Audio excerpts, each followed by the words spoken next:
नमस्कार। सबसे पहले मैं भरतपुर की इस वीर प्रसूता धरती को प्रणाम करते हुए गिरिराज जी महाराज के चरणों में अपना प्रणाम करूंगा। नमस्कार। स्वर्णिम भरतपुर के इस कार्यक्रम के मुख्य अतिथि माननीय गृह राज्य मंत्री जवाहर सिंह बेडम जी, यहाँ मौजूद guest of honour doctor Shailesh Singh ji, Ritu Banawat ji, कार्यक्रम में पधारे कलेक्टर साहब अमित यादव जी, भरतपुर पुलिस के अधीक्षक मृदुल कच्छावा जी, यूआईटी सेक्रेटरी ऋषभ मंडल जी और हॉल में मौजूद सभी सम्मान्य अतिथियों का मैं तहे दिल से हार्दिक स्वागत करता हूं। आज बात की शुरुआत हम ऐसे शख्स को नमन करके याद करके करना चाहेंगे जिनकी आज जयंती है। पूर्व राष्ट्रपति और महान वैज्ञानिक और एक महान शख्सियत डॉक्टर एपीजे अब्दुल कलाम साहब की आज जयंती है। तो जिनकी शख्सियत को हम कोई भी भूल नहीं सकते, जिन्होंने न सिर्फ देश को परमाणु शक्ति के सक्षम बनाया, बल्कि उन्होंने बताया कैसे माटी से जुड़ा हुआ आदमी कहाँ से कहाँ पहुँचता है, और उन्होंने अपने एक एक क्षण सिर्फ देश के लिए जिया, देश के लिए ही रहे।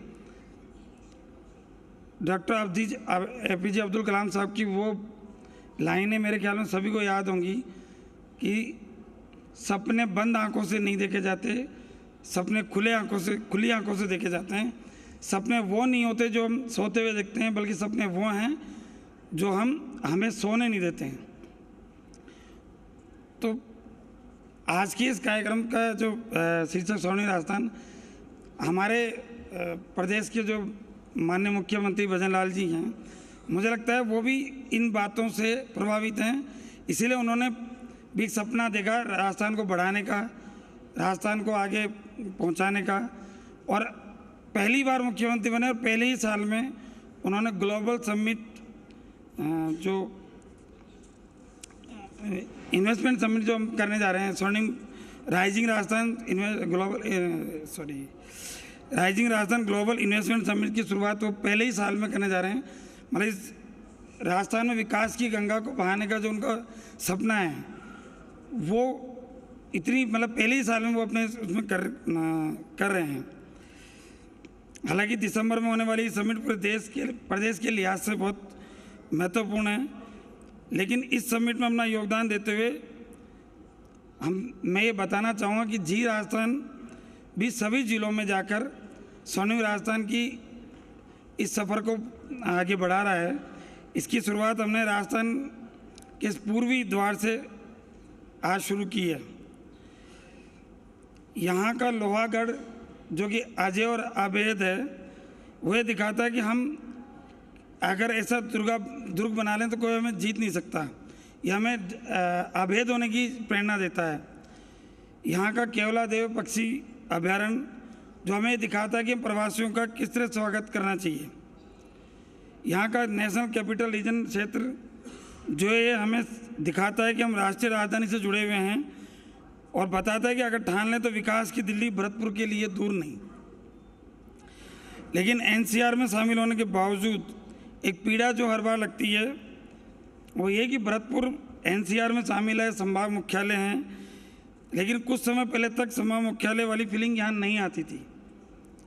हालांकि कुछ समय से यहाँ पे काम की रफ्तार बढ़ी है, पिछली सरकारों ने भी यहाँ पे काफ़ी काम करवाए हैं, लेकिन अब इसी माटी से निकले हुए हमारे प्रदेश के मुख्यमंत्री भजन लाल जी को जिस कुर्सी पर बैठने का मौका मिला है, तो यहाँ के विकास को तेजी से आगे बढ़ा रहे हैं और ध्यान दे रहे हैं पूरे राजस्थान के साथ भरतपुर पे भी।